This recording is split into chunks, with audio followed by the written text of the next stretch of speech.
This is the first installment of 5 spontaneous minutes on the subject of Social Security. First off, Social Security isn't a pension program in the sense that you don't put an investment in it, an equity, and you get a guaranteed return that you can give to your kids or give to whoever or whatever. It's not that type of program. It's an insurance program. You're giving extra money because that's what people are going to need. People who are going to live past the retirement they could have afforded on their own. You're giving those people extra money by taking money from people who, end up unfortunately dying before they collect what they're due, what they've paid into the system. And insurance is, look, we do it all the time,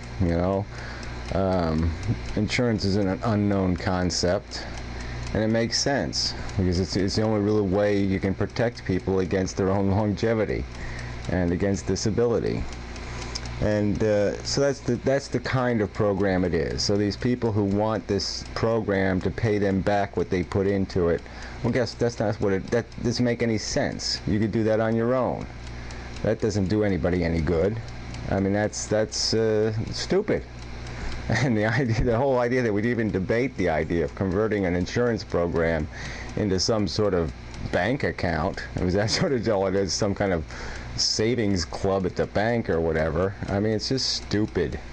The whole idea of inherited Social Security benefits. I mean, it's insane. So anyway, the real fraud in Social Security, the fraud no one's going to talk about, is the $2 trillion in the trust fund that income taxpayers, which are the wealthier citizens, have essentially borrowed from the Social Security trust fund, which is the trust fund, guess what? It's made out of overpayments, today, taken withheld from people's income immediately. At the time they're doing their work, they're paying the tax.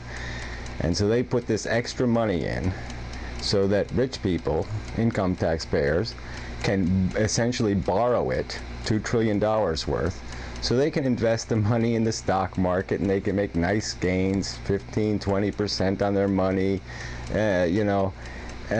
while the poor guy paid it ahead of time. So he's not only not getting interest on that money, he doesn't even have the capital itself. And here the rich are gaining extra percentage, because they get the better gains in the stock market on taxes they're deferring to some future date.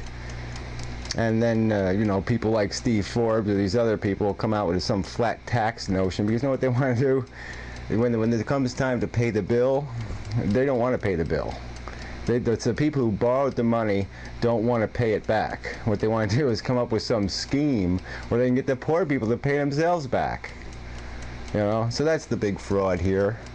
So when you hear these conservatives, these, retards like the president, talk about the inequities in the Social Security system, the inequity is that in the first place we don't tax, wealth over $150,000, I think the limit is. So all the real obscene wealth in the country and all the wealth that's in the stock market and the rest of the places, the places that have the lower tax rate anyway, the dividend money and the stock gain money and the rest of it that they're not even paying an income tax rate on in the first place. Well, none of that money's taxed for Social Security. None of that money's taxed, for the welfare of the general public. The hard labor of the poor slob making $10 or $15 an hour. That's what we tax. And we also, the employer does have to make a contribution, so, technically, I can't disagree that, a tax on business is just a tax on consumption, eventually. So it's a regressive tax. Most consumption is by poor people.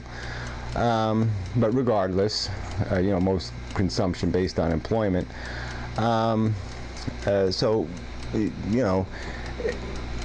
That's the system, and it's a racket.